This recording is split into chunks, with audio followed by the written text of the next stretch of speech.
Olá, o meu nome é Ana Sofia e este é o canal.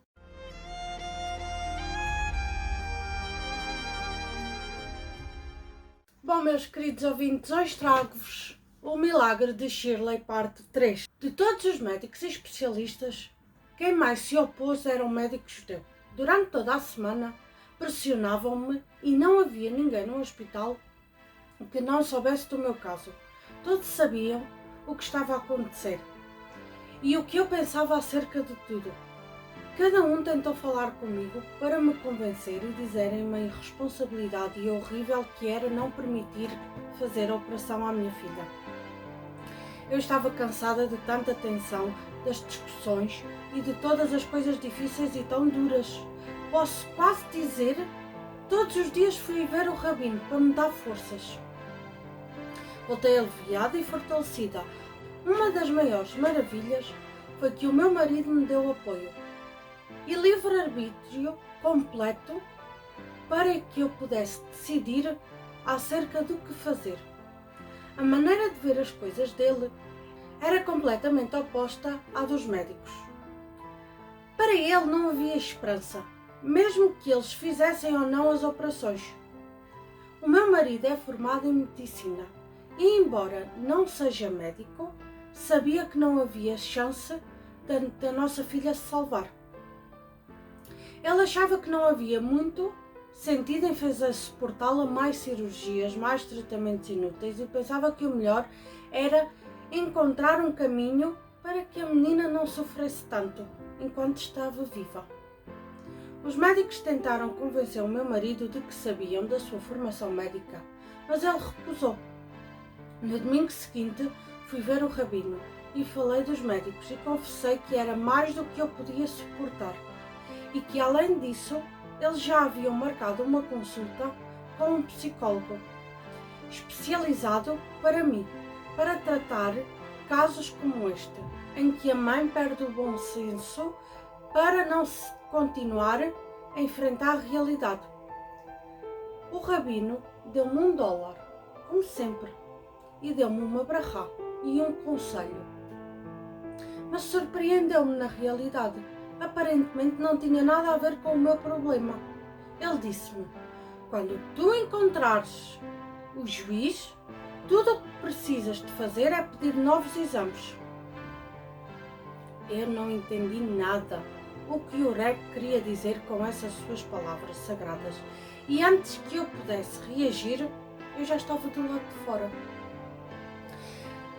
Depois de 4 dias, o que eu não havia entendido naquele dia foi esclarecido.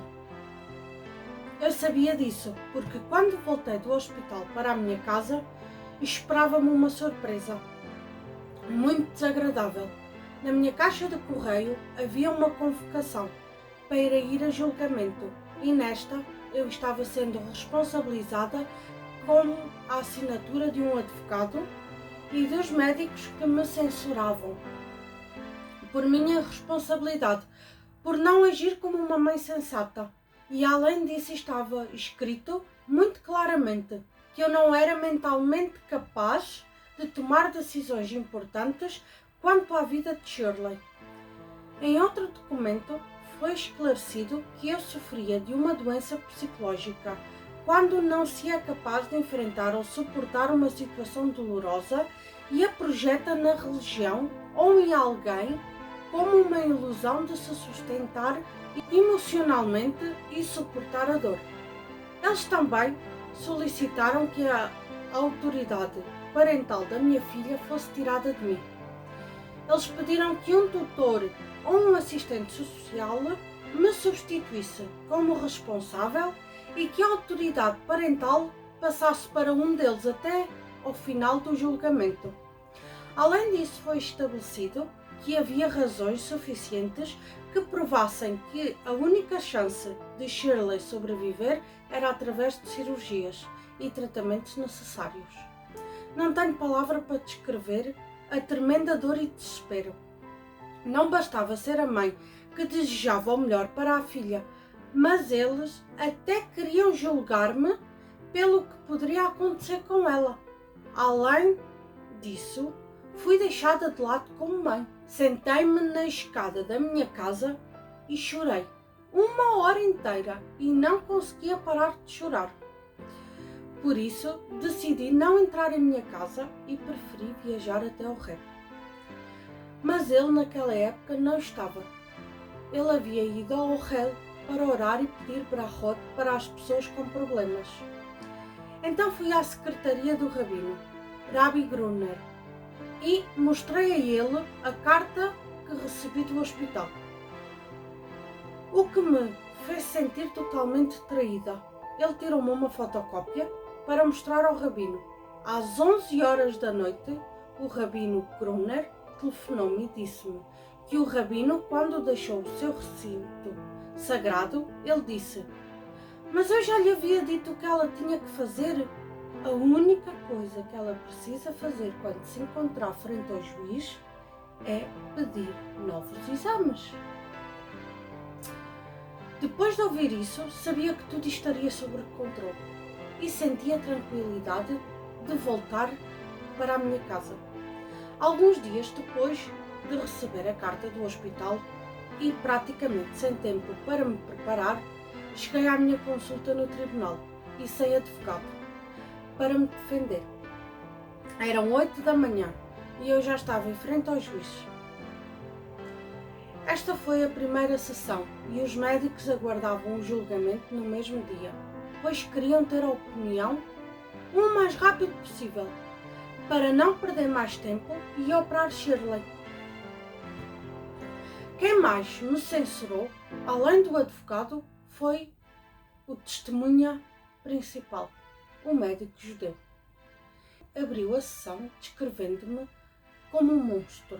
Ele disse que eu era um caso psiquiátrico de esquizofrenia, que eu havia apegado-me a pensamentos e ações místicas e religiosas, que havia recusado as alternativas de cura científica oferecidas a mim pelos médicos para salvar a vida de Shirley e que por esse motivo fui absolutamente acusada.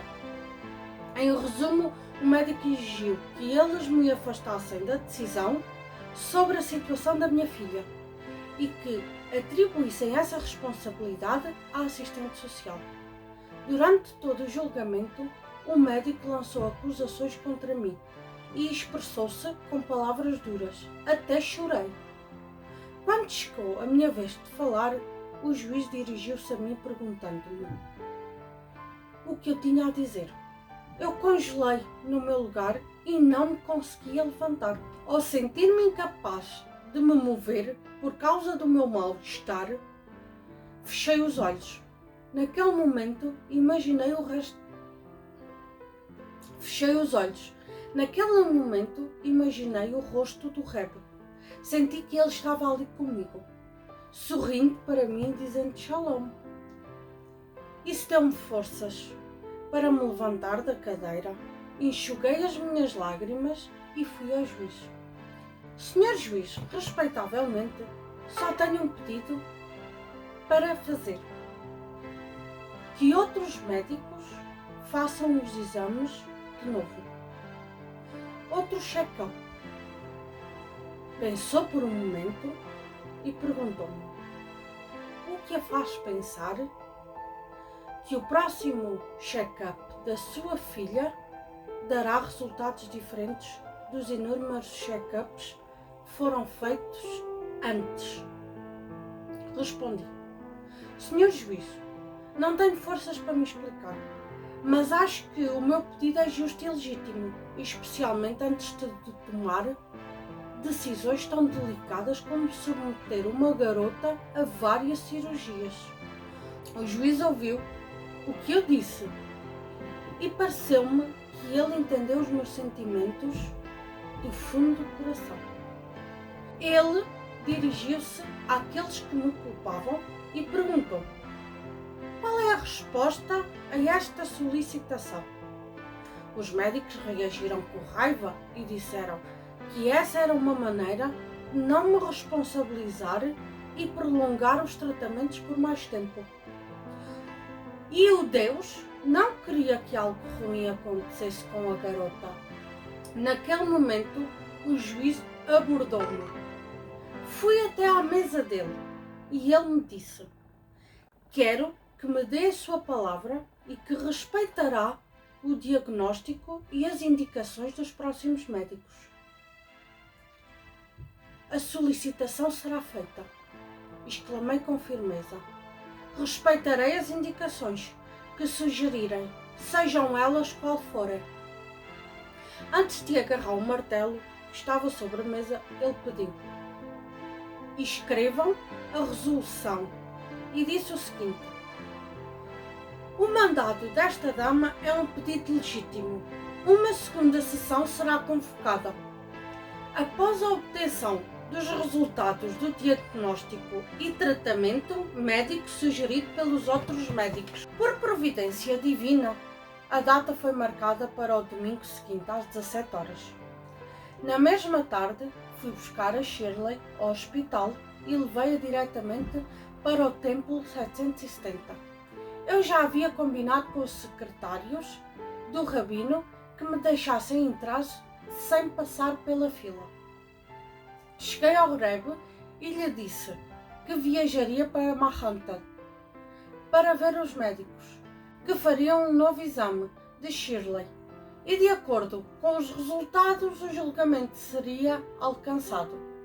Percebi que o rosto do Rebbe estava mais sério do que o normal. Ele deu-me outro dólar para a tzedakah, colocou outro dólar na mão de Shirley e a abençoou, dizendo Refuah Krobá, ou seja, muito em breve curará. Imediatamente depois fui a Manhattan fazer o check-up. Faltavam 4 dias para o julgamento e vivi uma tremenda tensão, aguardando os resultados do novo check-up. Naquele período só fui ver o rabino um dia, porque precisava sentir o seu apoio. Finalmente chegou o dia do julgamento. Cheguei 1 hora mais cedo e logo depois vi o médico judeu e o chefe do departamento de pediatria do hospital chegar. Minutos antes do início do julgamento, os resultados dos estudos foram divulgados para mim e para os médicos. O que é que vocês acham que aconteceu? Vocês acham que ela se curou ou não? Deixem aqui nos comentários. Bom, meus queridos ouvintes, e já sabem, se vocês quiserem enviar-nos as vossas histórias, os vossos relatos verídicos, estarei aqui para contá-los, porque os protagonistas das nossas histórias são vocês. Então enviamos os vossos relatos para relatosverídicos8@gmail.com, porque os protagonistas das nossas histórias são vocês.